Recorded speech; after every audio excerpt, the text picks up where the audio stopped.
Welcome to Black Ink Cinema Podcast. We are at the home of Gin and Tonic Distillery based in Stratford, and if you can hear any noise in the background, that's because there's a few people enjoying some cocktails. But I'm here joined with the amazing Monroe Martin. Hello. Hola. Hola. Hello. Hello. Hello. Who will be telling us a little bit about himself and why he picked the film that he picked. What brings you here to London? Well, I originally came here as a vacation. This was a gift to my wife. Oh. And then once I booked it, I'm like, can I need to perform. I'm like, this is a comedy city. Yes, of course. So I set up some dates. I'm here. I'm having fun. I've done 3 shows so far. Mm-hmm. I got 2 more left. Oh, brilliant. Yeah, I'm having a great time. How have you found the difference in audiences, the US audience, the UK? Well, here's the thing about the US, all audiences aren't the same. Like New York gives you that global feel. So New York is the closest I get to performing for, like, it'll be the closest to performing for people over here. Yeah. Right? Because New York is very international. Yes. Where if I go to like Charlotte, North Carolina, it's a different feeling because everybody's from Charlotte down there. Right. So, also, here's the thing that people hate hearing, but conservatives back in America are the best audiences. Why do you say that? Because they just don't care. Okay, that's they're interesting. Just meaning, not saying they're rude or anything. They just don't. They allow you to say what you need to say to make your point. To be like, oh, that's funny. Where there's other audiences, like liberal audiences, will sometimes be like, don't you say that. Don't, yes, the PC police. So, and I haven't dealt with that here. Okay. Oh, that's, you know what I mean? That's like I've said, he's seen my set. Am I allowed to point off camera? Yeah, absolutely. Can I break the fourth wall? This is about movies, right? So, shout out Adam. And storytelling. What up, Adam? But Adam's seen my show. Yeah. And it's real. People say it's dark, but I don't think it's dark. I just talk about my real life and what I've been through. And I use that as layer to also just say goofy shit. Yes. And the audience didn't get sensitive. Yeah. They're like, oh no, bring it on. Okay, all right. I think it's that British humor. I love it. We've got a dark sense of humor. I love weird. it. It ain't weird. We laugh at Embrace things it. that we shouldn't laugh at. No, laugh at all of it. You touched upon what you've been through in your life. For those people who don't know, do you want to just elaborate a little bit more? So, from Philadelphia, PA. Born and raised. Will Smith. Still in my heart, baby. Pause. So like, oh, no, not pause. No, I'm playing. Okay. I'm playing. We love Will. I love Will, man. Yes. He, like, just because you smack somebody, you get, like, I'm not going to disown you. Yeah, no. Chris Rock came from Philly. Yeah, we've all done, it's fine. But from Philadelphia, grew up in the foster care system. That's really interesting. Yeah. It was up and down experience, but it was, nonetheless, it taught me a lot about life. It actually prepared me for what I do now, because I bounced around a lot. I lived in 15 different homes. So you're adaptable. You learn to be adaptable like that. Yeah, I can make friends quick. I can get acclimated really fast and get comfortable. So very adaptable. Yeah. So, I almost think as well sometimes, because you're having to move around so much and be adaptable, that you learn how to be likable as well, which I think is a skill in itself. Yeah. Because, you have to quickly fit in. Yeah. Have you found that? Yeah, I think so. I think the key is just to likability is just being yourself. It just made me adaptable. Growing up in foster care and bouncing around and stuff like that, it just allowed me to just like get comfortable and also just be myself. You know what I mean? Yeah. Off camera, we were talking about something that you wanted to do, which I found really interesting. Oh, yeah. We were talking about just introducing people of color. We started off saying people of color, but I wanted to just introduce kids that are in care to this side of the business. Yes. Because people see entertainment and they go, oh, you gotta be, you got to be a superstar Gotta be in order exceptional. to. Yeah. And it's like there's entry level jobs here where Yes. you can get a feel for the business and you can see if you like it and see where you Figure fit it, in. yeah, exactly. Figure out what suits you. And yeah, we were talking most about of that. most of the after school programs that I attended when I was younger, they made sure you were ready for life, but Yeah. it maybe wasn't the life you wanted. Yes. Like I was A+ certified at like what was it, like 16? That means I can fix computers and stuff. Sick. But I don't do it now. Like I know how to Oh my do God, so it. you could have gone into engineering. I could have, but I engineer these jokes. Tell them. Tell them. But yeah, like they would like try to get you to go to the army or Yeah. work in sanitation and stuff. And like I get it, they're trying Trying to to make be sure safe, that have you a- you do something guaranteed. Yeah. With something that has like a guaranteed success rate, but nothing's guaranteed. But they're not really catering to the child or to Yeah. the child's abilities as well, which But you I know think adults a lot of teachers don't Yeah. do as well. Yeah, let alone absolutely. the care system. And it's just like, you only realise that when you're a bit older and you're like, they didn't really hone in on my talents there. Yeah. But I don't even get as mad at that because they don't know. Yeah, of course. You know what I mean? Yeah. Like they don't. Most adults don't think there's anything past what they can see Their or own their own reality. capabilities. Yes, yeah, exactly. and they put that on people Yeah. younger than them.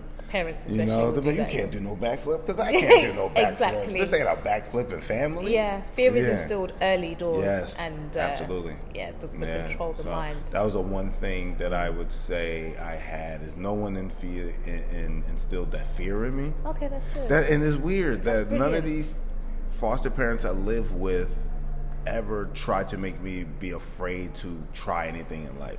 But they never encouraged it. They're just Yeah. like, what the fuck you want to do? Yeah. So you grow up hearing, I don't care, do what you want. And then you get older, and then you get a couple of people who go, you can do what you want. You go, Oh, okay. I don't know. Oh, maybe I'll try it. Yeah, I'm gonna try this shit. Maybe I'll Yeah. do it.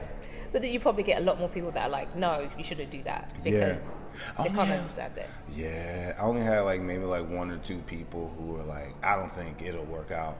And they're like, yeah, New York is gonna eat you up. I love New York.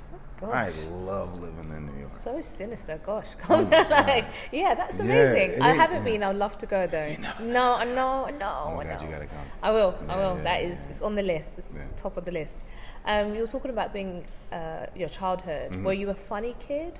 I think so. I don't know if they would think I was funny. Were you like You a know what I prankster, or were you mean? just like funny, making I people think laugh? I was the person who would point out shit and like be like, what is this? Oh, okay. You know what Smart I mean? kid. Pranks, not really, but like stating the obvious or the not so obvious, that was also me.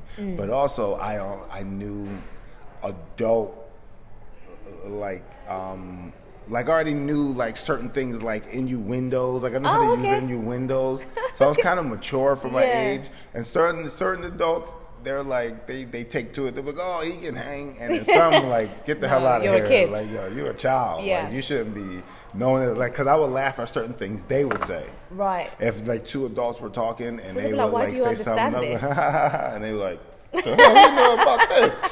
It's like, He nah. grown. Yeah. Yeah. So, and I think that's a sign of like that you're probably naturally funny. Yes. If you can understand humor above you. Yeah, Like, yeah. I understand humor that I'm not even a part of. Like I came out here, and some of the comics were doing very local things, but Right. because I understood like just the context of it, I'm like, oh, that's funny. Yeah. Oh, that's funny. Yeah. And I may Oh, that's not brilliant. understand the terminology and the slang and stuff, but I get the cadence, and I'm going, oh, that's why they laughed at that. 'Cause, yeah. You understand it. You're able to put two and two together. Do you find, because of your upbringing, going around foster parent and foster homes and stuff, did you use comedy to help you with? As much as I could. Okay. Yes. As much as I could. Yeah. But it probably got me in trouble more than it got me out of trouble. You know how many after school programs I got kicked out of? No way. I got kicked out of so many after school programs. But for just why, being though? funny, because they think funny is disruptive. Because Okay, when you yeah. roast people, when you're like an adult, if you're a child and you have the ability to roast an adult to the point where they like actually look at themselves and they go, what the fuck is wrong with me when Yeah. this kid is accurate? Like when you're You ever roast an adult? No. Never? No, I would usually get a backhand if that happened as a kid anyway. Wait, so in school, just y'all never did that? Like y'all never just roasted the teacher just for coming to school with like trash talking about this on? just the other day that I was actually a really good kid. Like I actually wish I was more like did me. that. Yeah, like I Oh did my that more. God. I was a prefect. That's how good I was. But look, you got your own show. I don't got my own goddamn show, so No, I wish I lived right more of a kid instead of being taking things so serious. Oh my God, I don't think I lived like a kid. I tried to explain this to an audience one day. I was like, it's a weird life when you grow up and then you start to see adults as like, oh no, yeah, that. where you go, oh no, you don't know what you're doing. Absolutely. It's a weird No, thing. I did that, and my thing is more challenging. So I would challenge adults when they would say certain things.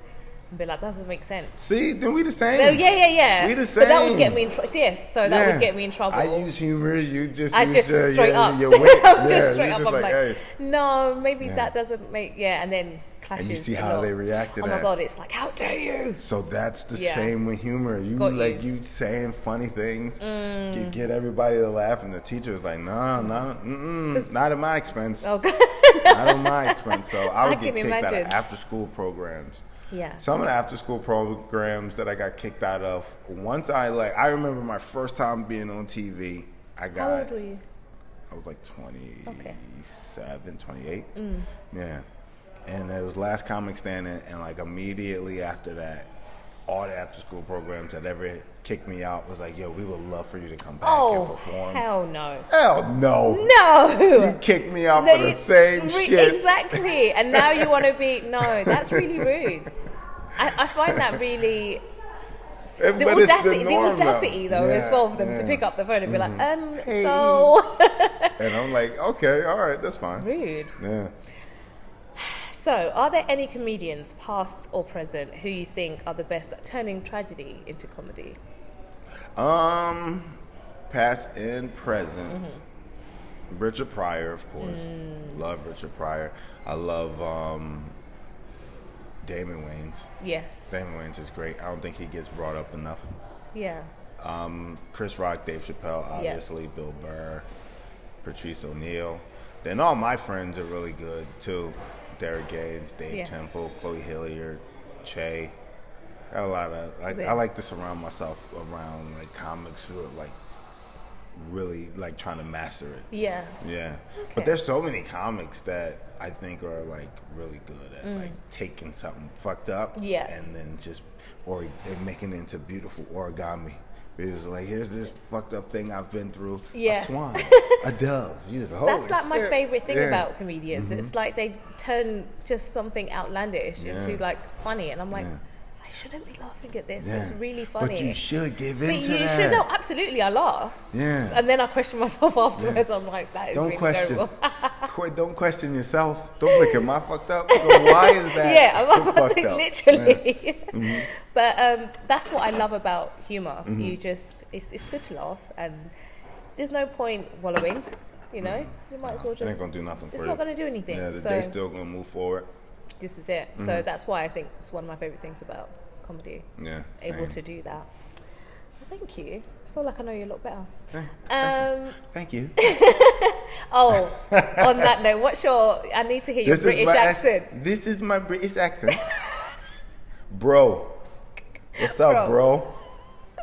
Love it. I thought it was bruv, but it's bro. Well, we say bruv as well, but bro is more... Bro is more proper. Yeah. Well, no, we just say that more now. Yeah, what's up, bro? There was a time where bruv was the thing, but now bro is like... Why they go to bro? I don't know, just the evolution of the street talk.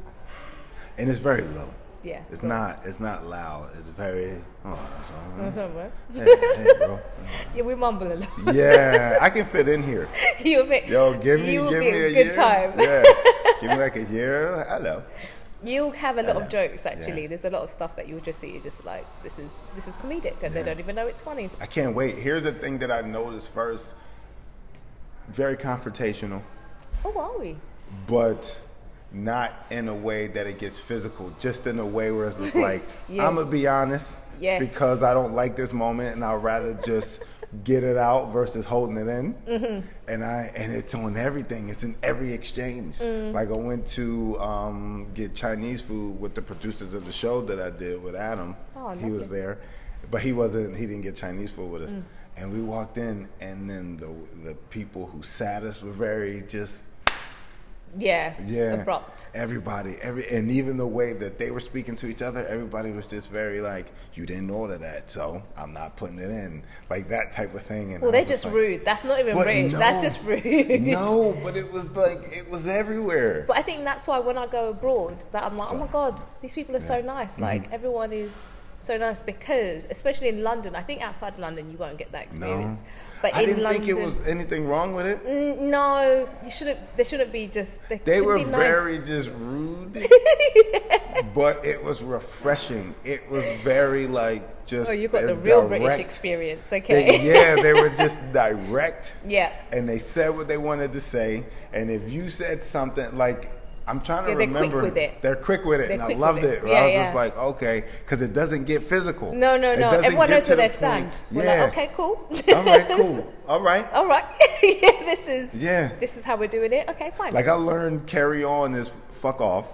Carry on. If somebody tells you to carry on, like that happened at a comedy show. No way. And somebody was like, carry on, and the audience was like, ooh, and I was like, that wasn't rude. That was nice. And then afterwards, they was like, he basically told him to fuck off, or like keep it moving. Yeah, and I was like, but that was very just. And nobody was like, what the fuck you saying to me? Yeah. I think we're very good at talking, not the physical stuff as much, but. And growing up, being from Philly, that would absolutely escalated and ended in something physical. Oh shit! Okay. And I like that. It's just like, what? Okay, all right. Yeah. And they just go about their day. I'm like, yo, like this is the cool. life. This is cool. Yeah. Because you don't have to hold shit in. No. We do let things out. But y'all, like everyone walks aggressive. Yeah. Especially on the underground. Yeah. Oh yeah. London Underground. So many people almost bump me, but they don't bump me. But you're tall, so it's all right. But when you're like, short like me, it's a war zone. Just like oh my God, I have to walk with my elbows out. Oh, so you just take the hips. That's my workout. That's my upper body workout every day. That's it.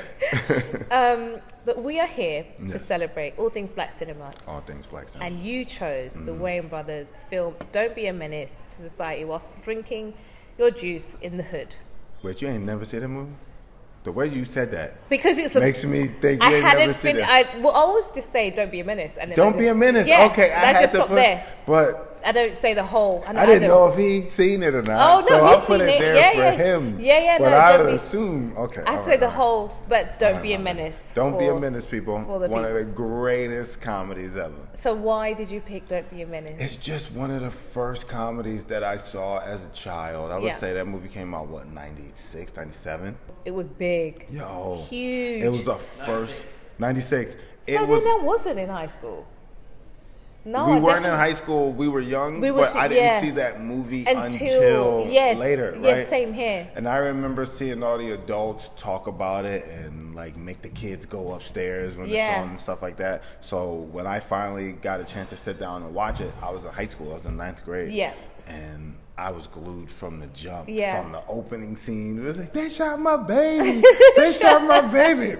Oh, this ain't mine, right? Like, from that to just shot by shot, everything was like every scene ended in a punchline. Yes. But not even that. It was, all hoods are different, all poor cultures are different, but they have similarities. Yeah. And the fact that they were able to tell this story about a West Coast hood and this West Coast culture that I don't really identify with, but I understand because I see it outside in Philly, and I was able to see them make fun of it and not really glorify it like we're kind of taught to. Absolutely. You know what I mean? Yeah. And watching them make fun of it was and not be called sellouts and all that stuff, and they did it in a way that was tasteful, disruptive. It was just so many things at the same time, and for me to recognize that at a young age, I had my friends watching. Every time they came to visit me, I'd be sitting on the couch, they're, what the fuck are you watching? I'm like, oh, I'm watching this, and they're like, come on. Yeah. And then like 3 minutes in, they're like,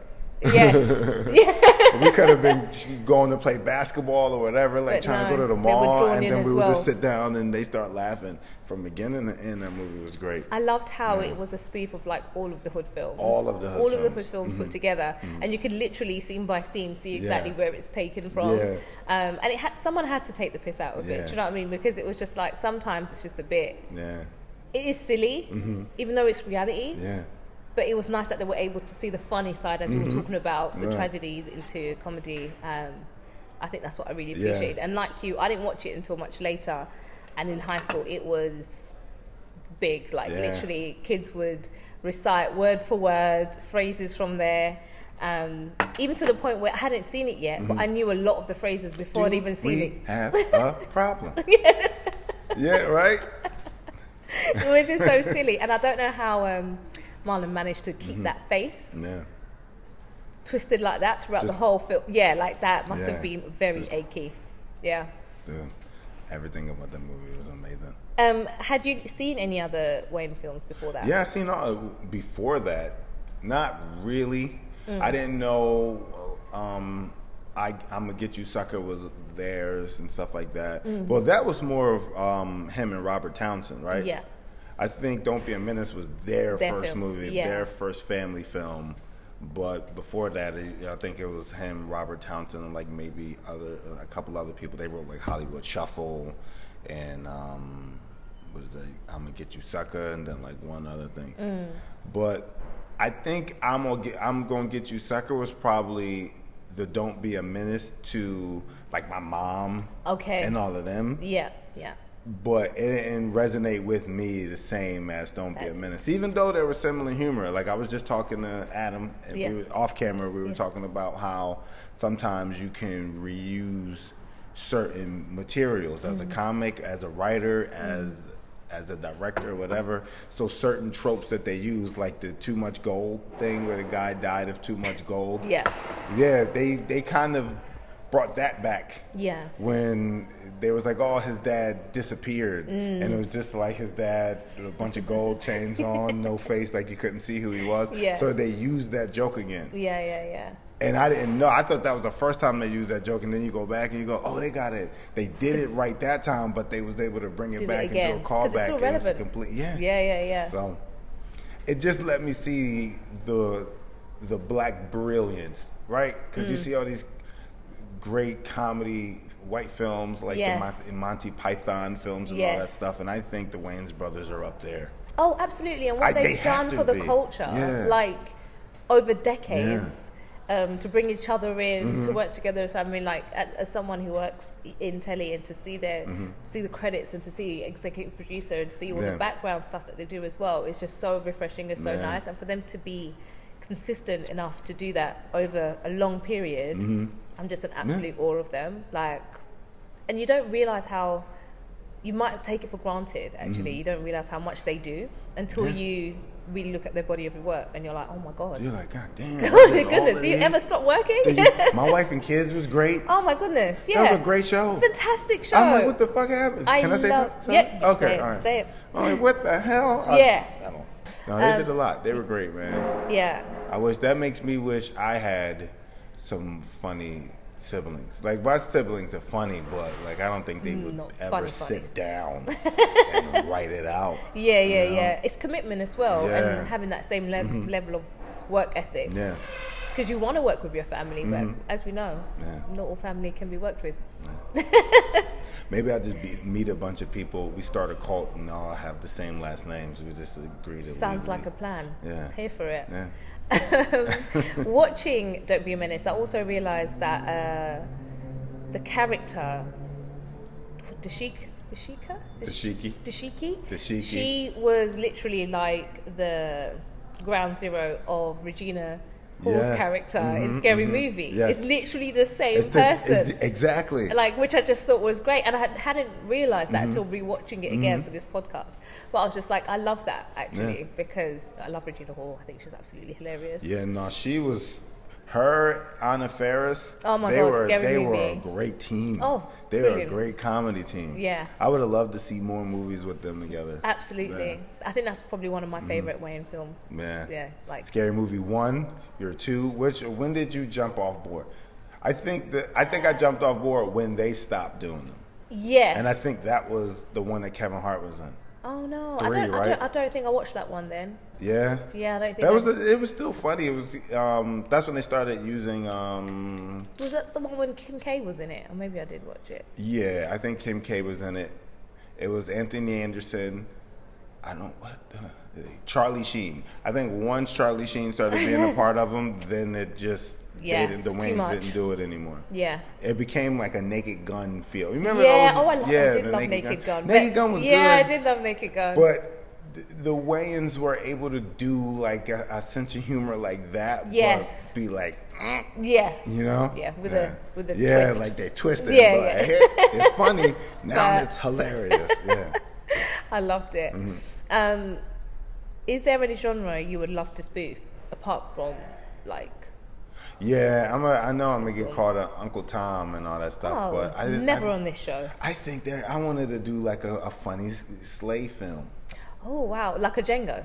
Django Django wasn't comedy, but it was had elements. Yeah. I want to like a Django, but more like a 12 Years a Slave. Ooh. But not as graphic. Ooh, but not you're graphic, going there. Okay. But the reverse. Not the reverse with white people, but kind of like playing with when slavery was over and that transition. Okay. You know what I'm talking about? When things started to transition from when people found out they were free. Because not everybody found out they were free. No, not at the same time. No. You know what I They mean? were still, white people still like, we don't got no mail. no. haven't got anything in my inbox. No. No, we didn't get the memo. It's fine. Yep. No, I'm sorry. I don't see sorry. anything. I think things are still as they Cynthia, are. anything? No. All 5 years later. No, you're still a slave. Yeah. Sorry. Next year maybe. So I wanted to. I think there's something in there. I think there's something in that space. It just has to be. That's interesting. Yeah. Because I'm like, what? Like that part, like when things started to turn and all that stuff, and then also. We always get these Game of Thrones type shows, but we never really see like a black version of those two. And I think I love fantasy and sci-fi Black stuff. people love fantasy, and it's like why we believe never... in Jesus. I think we're the original lovers of fantasy, actually. Pretty gullible, if you ask me. But I'm just saying we are the target audience. Absolutely. So maybe we like, should come on be. Now. Yeah, I've always like we can't ride no dragons. We We don't got no but wizards. in the new one, they've done that. I've seen a few black people with blonde, with white, but it's silver still hair. black people in a white world. Absolutely. I want to see like black kings and queens and in medieval times. All that stuff, and they can have white visitors. Yeah, absolutely. They can have white people that come over and they're shit. like, we gave you Wakanda. Get over it, guys. Yeah. That's how I feel. Yes. It's like, guys, we did this. We did this. So just calm down. No, we need the whole thing. No, and I think there's space in that too. Absolutely. Yeah. But again, it will take time, but we need to be behind the camera as well and doing the writing and having our own studios and doing this in order for that to happen. Yeah. So. And not even on no spoof shit. No. Not even on any. I like. Dead serious. Yeah, I like pieces where there's black people, but it's also like you can close your eyes and then be like, I don't know what the race of these people are. Yes. I like that. Yeah. Then it's just about it's the just a story. Absolutely. And it's not a piece of like, oh, we got to send this message. Like, black people believe in ghosts too. It doesn't need to be a black version. And that's been my argument that it's just a story. Yes. The race of the person is secondary because I can watch any film with any people from any race and that's secondary to the story, if that makes any sense. No, that makes sense. I don't know why they're always trying to make it, when it comes to us, about, it's a like black person. Like the wizard's going to be like, yo, what's up? Yeah, like Hocus pocus, motherfucker. Break like, yourself. Yeah, they're going to be holding his wand like this or whatever. And I go, no, he's just got to, do the same. Damn. That's why there's a a book called Children of Blood and Bone. I don't know if you've heard about it, but I say it's a combination of like Black Panther meets Harry Potter, and it's based in Nigeria, and they've actually got a deal with Disney, and they're going to make it into a film, and it's all about like a black, like Blood and Bone. It's Blood and Bone, Children of Blood and Bone. Children, where did I get blood and bone And but the fact is that they're doing magic in there and everything, and I'm like, oh, finally we get to see, you know, they're gonna have African accents, and they've always like, when it comes to us doing magics, it's juju, it's witchcraft. But when it's white people, it's fun magic. It's whimsical. It's fun magic. It's pookie. So actually, it's like, nice. Ooh. Yeah, it's all dark and mystified. So I'm looking forward to seeing that. Basically, I'm gonna look forward to it too. Yeah, I think it's Why great. is it called Blood and Bone? I don't know. It's a black author as well. She's young, brilliant woman. But there's a trilogy to it as well. So all right, I'll check it out. It's really good when it comes out. I highly recommend it. Do you have what's your funniest scene in that movie? Even though there's so many. Wow. Okay, I think my funniest scene is the grandma fight. Oh my God, she's a badass. Yeah, I think so. I think the grandma fight was the funniest scene because they were going toe to toe. Yeah. Yeah. And she jumps. You talk about when she comes out of the bin and she's doing dead presidents, kind of like. Yeah, when she goes, you still hit like. Oh, right, the beginning, right? Yeah. She's actually my favorite character. Yo, she was great on 227. Oh yeah, she's just that's like the old lady from 227, I believe. She's one of my favorite. Like, she just has a little one-liners, but she executes them really well. Brilliant. She's perfect in that. Yeah. It's where he's talking to where his dad is laying down the rules and regulations. Yes. Oh God. That's so twisted. Yeah. You're gonna shave the hair on my balls at night. That one. That's very. And then his dad is reading, and then he has to read his dad. Oh my God, story. that was so troubling. That was really troubling. It's so funny. I was like, but the satire in that kids are having kids that they just. Because that was true at that time. Even when I was younger, there were still like kids who were like 16 with a child. And I'm it was like, actually you're normal. a child. Yeah. It became normal. Like, so for them to reverse it and be like, this kid is bigger than his dad. Yeah. I was like, I love the fact they had Vivica like 5 seconds in the film, and that was it. She was like, you know, they don't have any positive black women. And I was like, true. This is my bone to pick with those movies, especially in the 90s, early 2000s. Like, you guys really let the black women down. I'm not gonna lie. Funny. Yeah. But they did that on. Absolutely. And she was like, okay, I gotta go. I'm out. What I liked as well was the message. Yeah. That was one of my favorite things. Again, bringing in what they don't family. Know is what they don't show.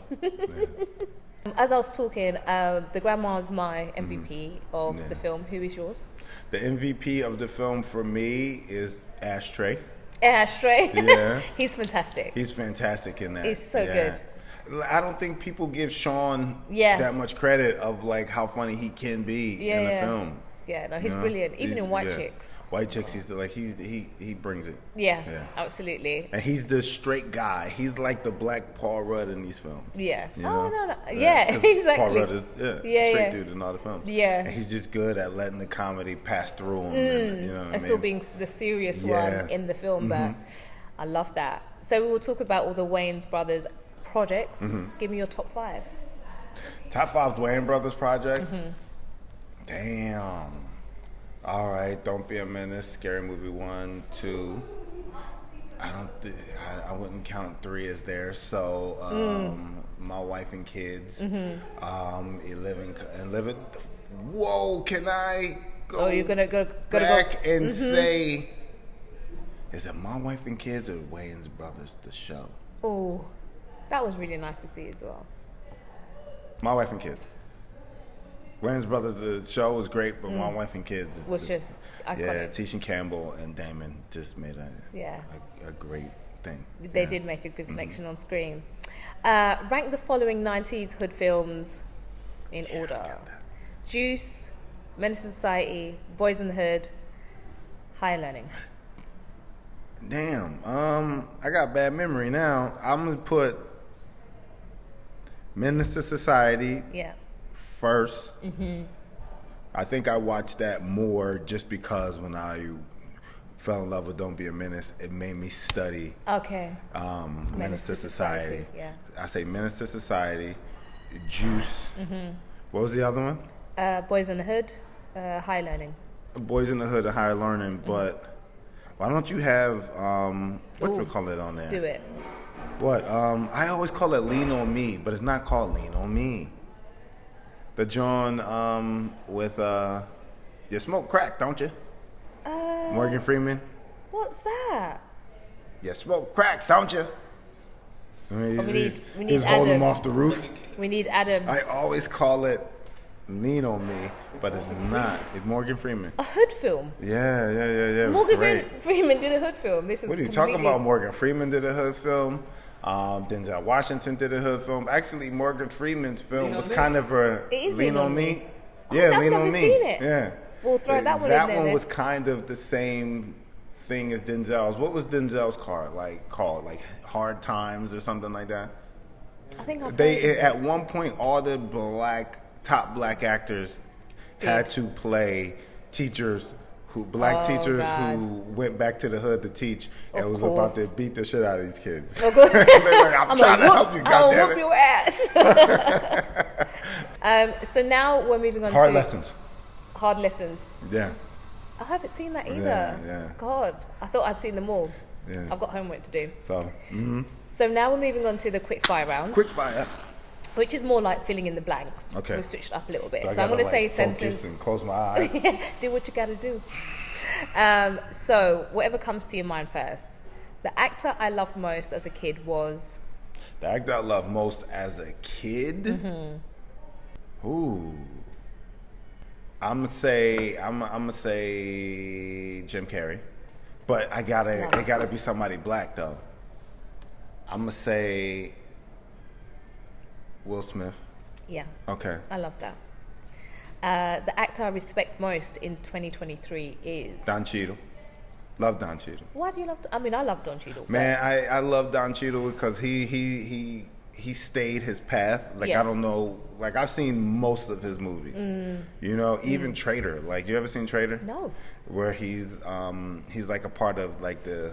I don't know if it's like CIA or whatever. He's like an undercover agent, and he gets stuck in it. Like the person who's supposed to get him out gets killed, so now he's stuck in that role. Oh shit! And like now he's like fighting for his way out, and there's like a double cross thing where they think he snitched on. Like they basically think he like caused treason. And Trader on America, and it's also like he's doing action in that movie. Oh, brilliant! He's like, wah. I love it. And this was before Don Cheadle became Don Cheadle. Yeah. Yeah, I think he's like the Black Philip Seymour Hoffman, where he can just kind of morph into anything. Oh, okay. And I love that. now that he stepped into this space of comedy, and he's just as great. Yeah, he's brilliant. Have you seen brilliant. Black Monday? Black Monday. Oh I've my seen God, Black I love Monday. Black Have you seen Monday. House of Lies? Yes, House of Lies, brilliant as well. Okay, Yeah. So I was like, I say Don Cheadle's probably one of my favorites because just to watch his journey and then what he's become now. And, it's like, and he does actually really great, like you were saying, from comedy to drama roles. Like, I love it. Yeah, I'm a big fan. Yeah. I agree. Blank is Spike Lee's best movie. Malcolm X. Love it. Yeah. Why Malcolm X? Because it's like a 3-part movie.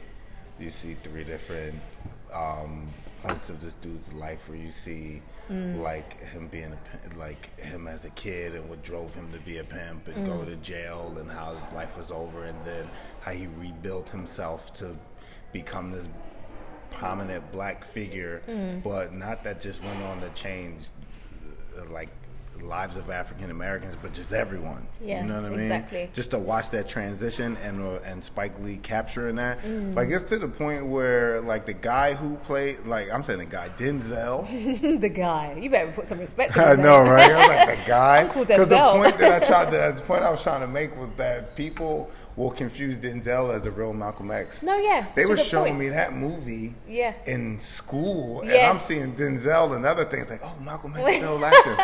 Malcolm X didn't die. He's still here. What are they talking about? Yeah. Can you imagine?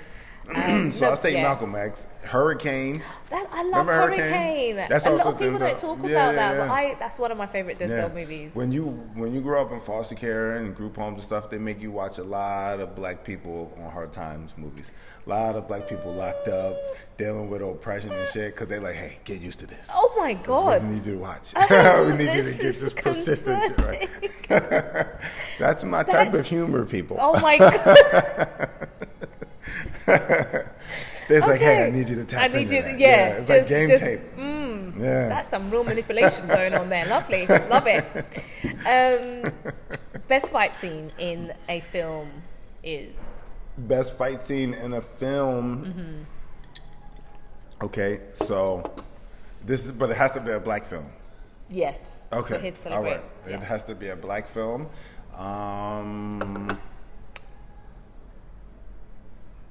Or Blade. with a black. There's a Blade count. Yeah, absolutely. So I think what's that Blade? Have you ever seen Blade? Of course. I love Blade. What's the one where he's fighting his father? Is that the third one? I think that's the third one. Yeah, That trilogy? Yeah, He's fighting his a dad? trilogy, yeah. That fight where he's in the room and they I'm trying to remember it. Damn, this probably ain't my favorite if I can't remember it. But just say Blade, that's fine. I'm gonna say Blade. Just say Blade. He It has some really good fight scenes anyway. Anything Wesley Snipes is in and Absolutely. he's kicking ass is the best fight scene. How did he learn all that shit? Like so good as well. Yeah. He wasn't like doing a shit black person's like martial arts. Yeah, he wasn't like, proper. come on, sucker. Yeah, Like, he nah, was he's- actually. yeah. Was big he a fan. martial arts guy before? That's the Was he a question. martial arts dude before, and then he got into acting, or did he learn it like while he was acting? I think he was, as a kid, did it. I think. That's really good to know. That's That's why he really does it good. so well. Yeah, he's- you know, yeah, when it comes anything natural. he's in. Yeah. Denzel, Demolition Man, Demolition Man, yeah. one of my faves. Good fight scene. I really like. I know this is off track, but the fight scene with Common and John Wick, Keanu Reeves in Thingy. I thought that was really good. Yeah, John Wick 2, John Wick 3, right? 3, Because the fourth one just came out. Yeah, it was 3. Yeah. I thought that was a really good. Yeah, I didn't fight know scene. Common could I know. be I was choreographed like, like that. That's my really pathetic version of Yeah, fighting. what was that? I don't know. It that's as good as it gets, guys. That was Wing Chun right there. And this is a bit of a saucy one. Best sex scene in a film is? Best sex scene in a film is... There's so many goddamn sex scenes in black films, especially growing up. Yeah. The one that sticks out to me is Jason Lyric. Okay. Because I remember my mom covering my eyes. She's like, you can't watch this. And I guess it's graphic. Isn't they outside? They fucking on the side of the convenience store. Yeah. You know what I'm talking about? Yeah. That's one I watched when I How's was that young. romantic? That's crackhead. Next to a convenience store, outside, not in a car. It's not right, but it's okay. I guess. I don't know. Every time I think of sex scenes, I always think of the funny ones. I never think about like the actual. The graphic ones Yeah. are just the ones where there's a connection. Yeah. I always just think of the silly ones. What's the funny sex scenes? I don't know. Like usually in comedy films or like the coming of age films, they always make like Yeah. like the guy comes too soon or the wood, in the wood, and Eddie Murphy's always like. I just find Eddie Murphy like in Boomerang when he's trying to get all. It's hilarious to me. I just Yeah. find it very funny. Maybe I should. No, okay. See, sex is serious. It's serious. No, I don't think nothing's funny. That's funny. She's like, the funny sex scenes. I'm like, what's funny? it's funny. It's funny. I get it. The film with the best soundtrack. This had a really good soundtrack. Don't Be a Menace. Bad Boys 2? Yeah, that was good. Bad Boys 2 soundtrack is so legit that it's a good album. Yeah, on its own. American Gangster. Get Rich or Die Trying. Yeah. Soundtrack is so. See, those are some of the best songs 50 Cent has created. Like Hustler's Ambition. You heard that song? Yeah. Song is great. Yeah. Song is my life anthem. I never sold drugs in my life, but it makes me want. Oh yeah. I am for some reason when I'm listening to music, I'm a drug dealer. I'm like, what you need? I got whatever you need. I don't at all. I don't even know how to get it. Paracetamol's as good as it gets for me. The film I love, which no one would expect me to, is. Okay, and it still has to be a black film. The film I love that no one expects me to like. I don't know what that would be for me. I don't know what that would be for me. I think people expect me to like all that weird shit. We like all the black movies. I love all every the black single one of movies. them. No, I still try to convince my friends that Medea's Boo was funny. Okay. I went to see Medea's Boo and I laughed a bunch of times. Remember that? Her first Halloween movie? His first Halloween movie, but Medea is like a separate person to me.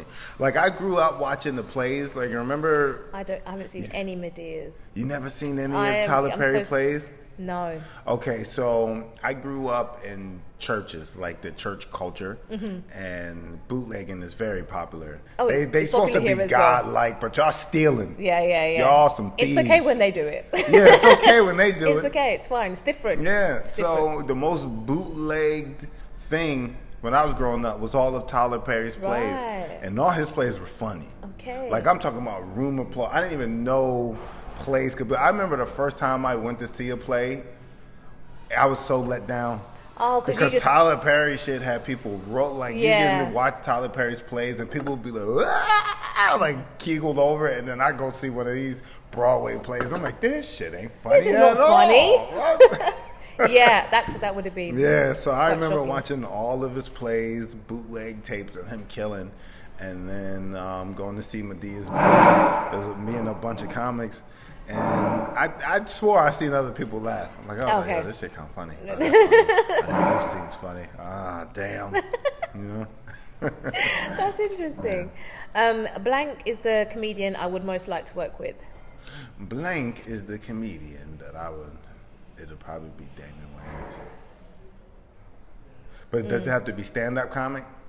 It'll be either Damon or Keenan, because I want to learn how to write like that. Yeah, they're absolutely talented. Man. That's a good answer. Well, thank you. That's a quick fire round. And Quick fire. And for those people who haven't seen Don't Be A Menace, Wild, what scene would it be that you would show them to entice them to watch the movie? The first opening scene, just that scene, it just shooting. sets the whole movie, just the shooting. Yeah. It opens so ridiculous. It opens with this is the humor from here on out. Yeah. Like you see someone get shot, and then It's someone's birthday. It's on someone's birthday. Then the fan, like everybody comes around, the mom makes everybody move, and then goes, just say, I don't know this kid, and then just drops his head on the ground, and everybody leaves. That's hilarious. It's wild. That's wild. Yeah. That's so many jokes in that, and so many reasons why that's funny. Yeah. It's not the one I would show. No, it's the one I would show. I'm saying another scene that I really enjoyed, because throughout the whole film it's all about messages. But that ER scene, you know, the emergency room when he goes in and it's like, you have to fill out these papers, someone's burning in the corner, someone's stuck, there's a skeleton. I just was like, again, turning tragedy into comedy very well, because I feel like we have our own issues here. Let's not get started. But the USA, pretty bad. Yeah. What do you mean? Like in terms we fine. We fine. We ain't doing bad. I know in terms of like their medical, looking after people. Yeah, that's what I mean. I mean, like having really annoys me every time I see something like that. People are dying literally. So it's different over here. Like we can just go to the hospital. We have the NHS. Way. So you can just go to the hospital and get seen, and they'll treat you like you matter. Yeah. Like no one's going to throw a bunch of paperwork at you. No. Oh wow. And you know, I don't believe it. Private. I think I'm. You're gonna hurt yourself intentionally. I'm gonna hurt myself. I'm like, just fix this. I just want to see this. Just want to see. I mean, don't get me wrong. You might be waiting for hours in emergency room. Okay. But you'll get seen. You'll get treated. You'll be helped. Oh. You have Okay. All right. But so come over here. You'll get looked after. I'm coming here more. The shop scene as well. Shop scene. The shoot. Which when one? in the Korean, I wouldn't say Korean, but the Asian. Yeah. When they have the shootout. Yeah, they have the shootout, but the white guy is stealing stuff, robs the counter. That's funny. But he's following the black people. The amount of times that happens, and it's like, don't worry about me. You need to keep your eye on this person over here. They're the ones doing the. And you know what? Yeah, that still happens. It's still, yeah.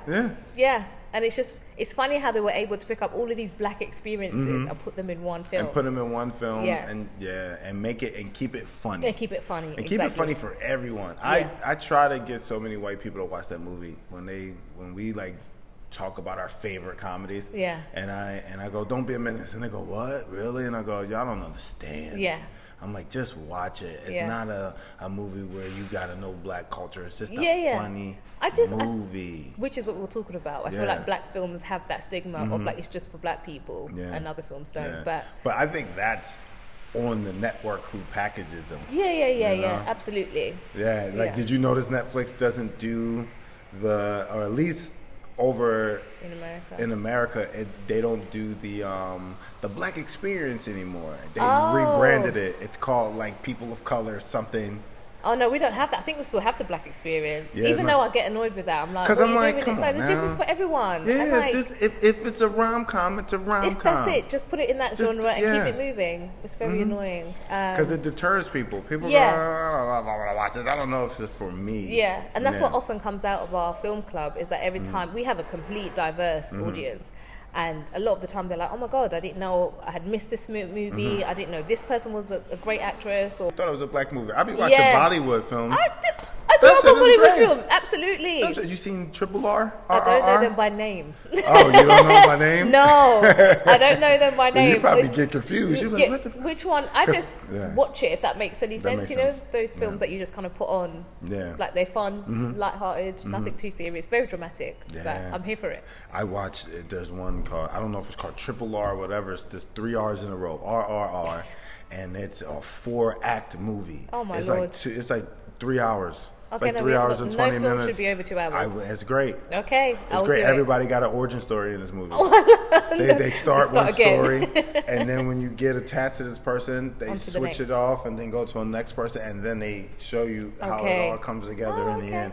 And then right before it makes this point, everybody just starts dancing. I love a dance. Yeah. Love a group dance. I'm here for it. I love it. Well, thank you. Thank you. You have been an absolute pleasure. I know you've got a busy schedule. He's here to see the rest of London. I got to see the rest of London. I'm keeping him here all to myself. I gotta go. All right. What are you doing after this? After this, I think we're going to get like tea. Love it. What is it called? Sundowners. That's what. Is it called Sundowners? High tea. High tea. Oh shit, we was told it's called Sundowners. No, I was like, high tea. I was like, oh shit, I don't know this. I thought it was Sundowners. Okay, so high tea. What does that mean? Afternoon tea. Afternoon tea. Okay. High afternoon. Maybe it's because it's right when the sun's the highest. Oh, okay. So around that like 3 o'clock. Here. Yeah, that 3 o'clock mark is the Okay, so we're going to tea. do that. Going to see Big Ben. What is it? Tower Bridge. Just gonna walk everywhere. Oh, I love it. Yeah, you're gonna enjoy it. Hope take some pictures with some double-decker buses. Oh, do it. Wild. Does that make us now? Like I used to judge people so much. No, I'm the biggest tourist. You taking a picture of this dumbass bus? Now I'm in London. I'm like, this is a bus. I'm the biggest tourist when I go anywhere. Anyway, got to make sure you get all the sights in. But thank you so much. Can't wait for you to come back, and I'll be able to join you in the next show. Wish you all the absolute best in everything you do. Thank you so much. Thank you so much. Appreciate it.